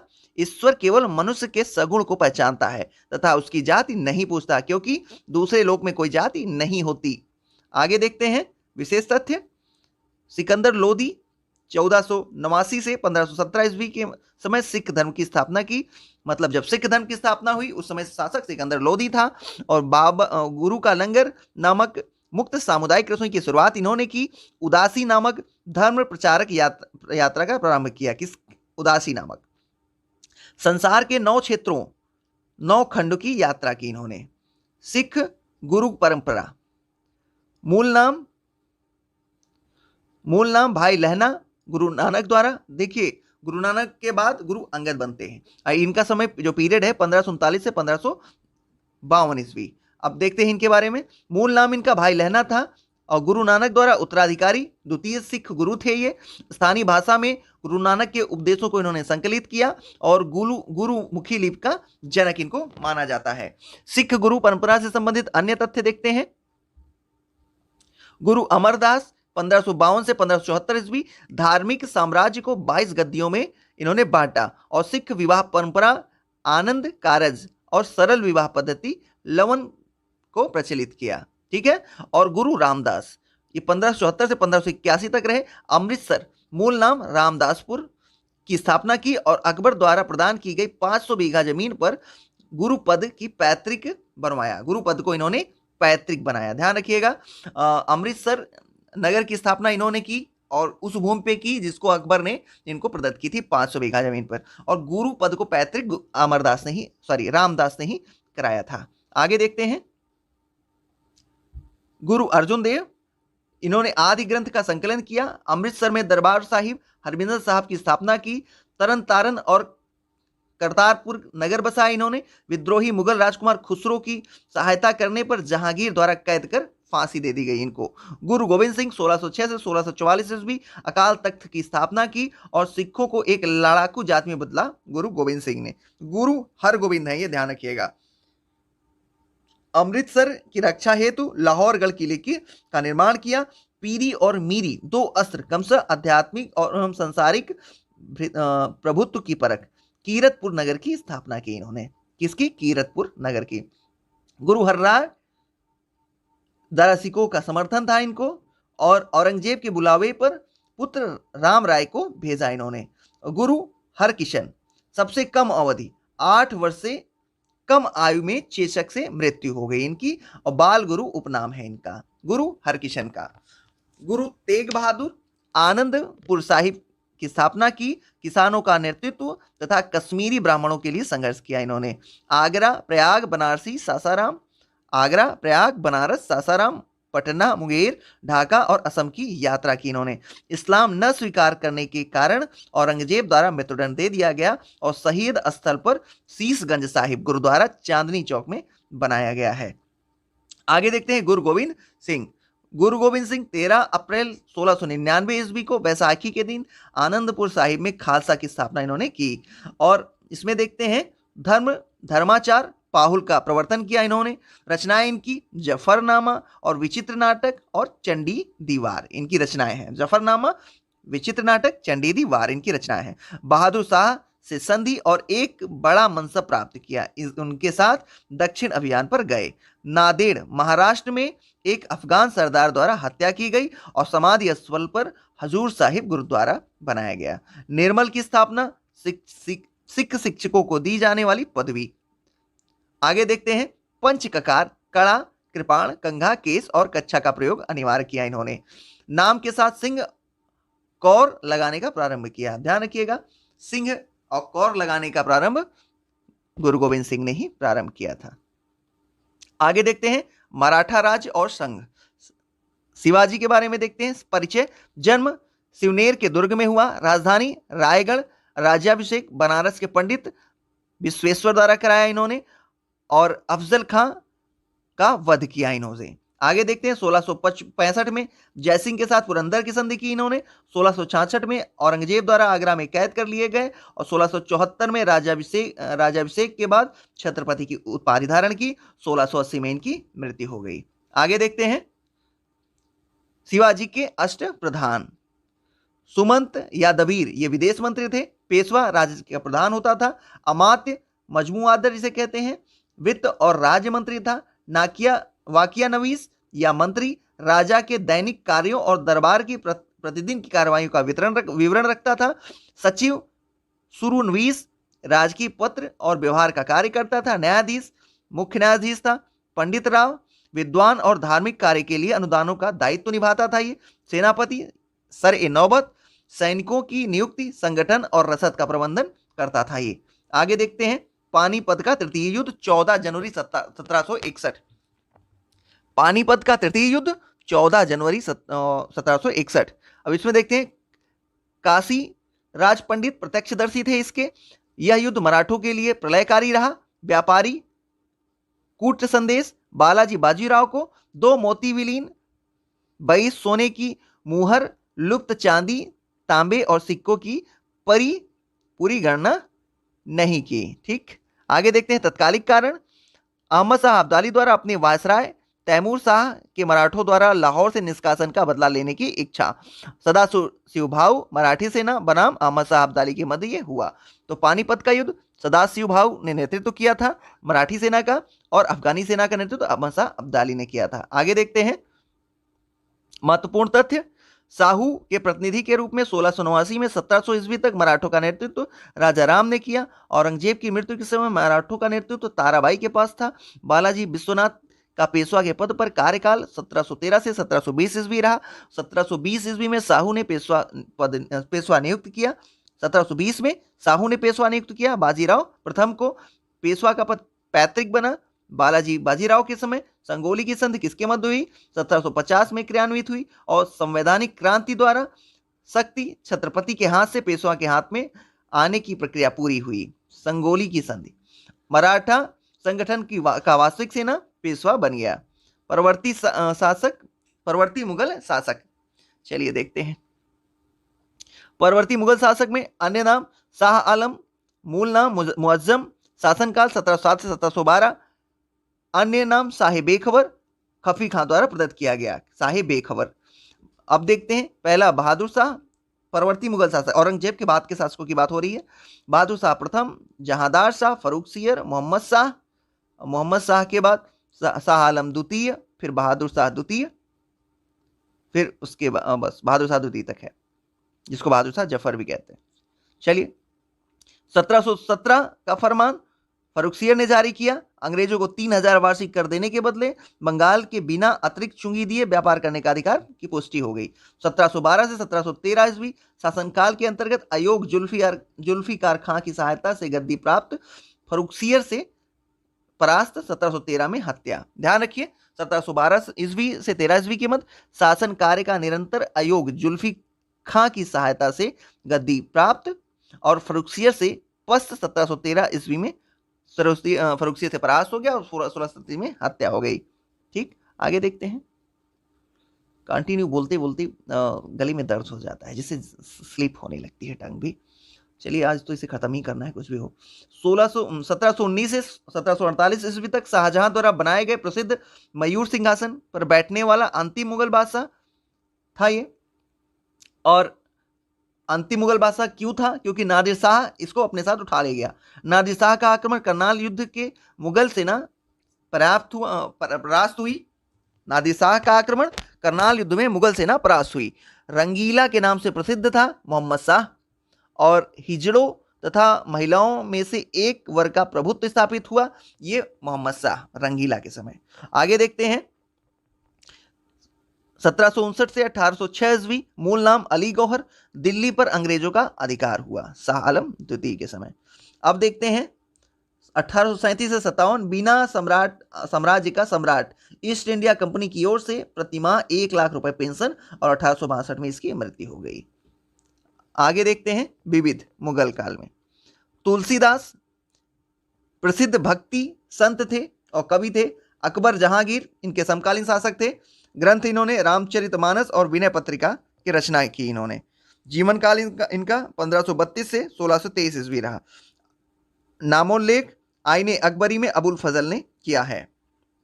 तुलसीदास का नामोल्लेख आईने अकबरी में अब्दुल फजल द्वारा किया गया है। अकबर का मकबरा 5 मंजिल है। स्थिति कहाँ है? सिकंदरा गांव। निर्माण की योजना स्वयं अकबर द्वारा बनाया गया था। विशेषज्ञता गुंबद विहीन है। इसकी विशेषता क्या है? यह गुंबद विहीन है। निर्माण कार्य जहांगीर द्वारा किया गया। प्रत्येक ऊपर की मंजिल नीचे की मंजिल से आकार में छोटी थी। आगे देखते हैं आगरा का किला अकबर द्वारा निर्मित है। अकबर के प्रधान कारीगर कासिम खां की देखरेख में निर्मित किया गया और किले के अंदर अकबर द्वारा लाल पत्थर निर्मित 500 से अधिक भवन निर्मित है। इसमें जहांगीर महल इसी किले में स्थित है। अकबरी शैली का सर्वप्रथम उदाहरण यहीं से मिलता है। तुलसीदास देखते हैं बड़े ग्रंथ और छोटे ग्रंथ। दोहावली छोटे ग्रंथ में देखते हैं दोहावली, गीतावली, कवितावली, रामचरितमानस और विनय पत्रिका। बड़े ग्रंथों में फिर से देखिए, बड़े ग्रंथों में दोहावली, गीतावली, कवितावली, रामचरितमानस, विनय पत्रिका है। छोटे ग्रंथों में पार्वती मंगल, जानकी मंगल, वरवे रामायण, वैराग्य संदीपनी और कृष्ण गीतावली है। आगे देखते हैं रचना और रचनाकार। भक्त नामावली ध्रुवदास की है। भक्तमाल नाभादास की है। केशवदास ने क्या क्या लिखा? रसिक प्रिया, रामचंद्रिका, कवि प्रिया। चित्रावली उस्मान की है। अब देखते हैं मजहर जारी करने के बाद अकबर द्वारा धारण की गई उपाधि सुल्तान आदिल या इमाम आदिल। अकबर के दरबार में प्रसिद्ध ग्रंथकर्ताओं में सबसे प्रमुख कश्मीर के मोहम्मद हुसैन को अकबर द्वारा प्रदान की गई उपाधि जरी कलम। हरिविजय सूरी को जगत गुरु की उपाधि से सम्मानित करने वाला शासक अकबर था। आगे देखते हैं महत्वपूर्ण तथ्य है कुछ। अलाउद्दीन खिलजी ने नवीन धर्म चलाने की विचार त्याग दिया। कोतवाल अलाउल मुल्क की सलाह पर जब उसने राजत्व प्राप्त किया तो वह शरीयत के नियमों आदेशों से पूर्णतया स्वतंत्र था। यह कथन किसका है? वर्णी द्वारा अलाउद्दीन खिलजी के लिए। आगे देखते हैं राजपथ के विषय में बलबन के विचारों को पुनर्जीवित किया अलाउद्दीन खिलजी ने। शासक और प्रसिद्ध कार्य देखते हैं। इल्तुतमिश ने चहलगानी अमीर, मोहम्मद तुगलक ने प्रतीक मुद्रा, शेर शाह ने सड़क आजम, अकबर आईने दसाला। आगे देखते हैं भक्ति संत और व्यवसाय। नामदेव दर्जी थे, कबीर जुलाहा थे, रविदास मोची थे, सेना नाई थे। अब भक्ति संत और जीवन काल देख लेते हैं। कबीर 1398 से 1518 ईस्वी, गुरु नानक 1469 से 1539 ईस्वी, चैतन्य 1486 से 1534 ईस्वी, मीराबाई 1498 से 1557 ईस्वी। अब देख लेते हैं स्थापत्य और अवस्थिति। अदीना मस्जिद पंडुआ पश्चिम बंगाल, लाल दरवाजा मस्जिद जौनपुर, दाखिल दरवाजा गौंड, तीन दरवाजा अहमदाबाद। आगे देखते हैं शासक और शासनकाल। मोहम्मद बिन तुगलक 1325 से 1351 और कुलशेखर 1268 से 1310, देवराय द्वितीय 1442 से 1446, कृष्णदेवराय 1509 से 1529। आगे देखते हैं शासक और स्मारक।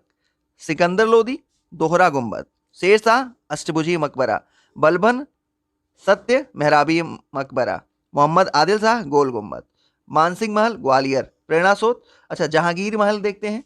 जहांगीरी महल का प्रेरणा स्रोत कौन था? मानसिंह का महल ग्वालियर, वो जहांगीरी महल का प्रेरणा स्रोत था। निर्माता कौन था जहांगीरी महल का? अकबर। झुकाव हिंदू स्थापत्य कला शैली की ओर। आगे देखते हैं महाप्रभु चैतन्य महाप्रभु, पिता जगन्नाथ मिश्र, माता सची देवी, जीवन काल 1486 से 1534, जन्म स्थान नदिया जिला बंगाल, निमाई बचपन का नाम था इनके, भक्ति आंदोलन के संत थे ये, आराध्य देवता इनके कृष्ण थे और संस्थापक मध्य गौंडीय संप्रदाय के थे। आगे देखते हैं मध्यकालीन कवि और रचनाएं। मुल्ला दाऊद ने चंद्रायन की रचना की, दामोदर कवि ने पद्मावत कथा की, अमीर खुसरो ने आसिका की। आगे देखते हैं बरकरी संप्रदाय। मुख्य पीठ पठरपुर महाराष्ट्र, संस्थापक ज्ञानेश्वर अरंग्य, अन्य संत नामदेव तुकाराम। विशेष तथ्य देखते हैं विठोबा की पूजा कृष्ण के अवतार की मान्यता, विठोबा को कृष्ण का अवतार माना गया। हल्दी घाटी का युद्ध वर्ष 1576 में महाराणा प्रताप बना मानसिंह एवं आसफ खां के मध्य। हकीम खान सूर महाराणा की सेना के अग्रभाग के सेनापति थे और परिणाम क्या हुआ? महाराणा प्रताप पराजित हुए हल्दी घाटी के युद्ध में। तो चलिए इसी के साथ आपका ये खत्म मतलब समाप्त होता है। चलिए फिर अगले पार्ट में हम फिर मिलते हैं किसी नए सब्जेक्ट के साथ। तब तक के लिए बाय बाय। चैनल को आप प्लीज़ सब्सक्राइब करें, शेयर करें, कमेंट करें और वीडियो को लाइक करें।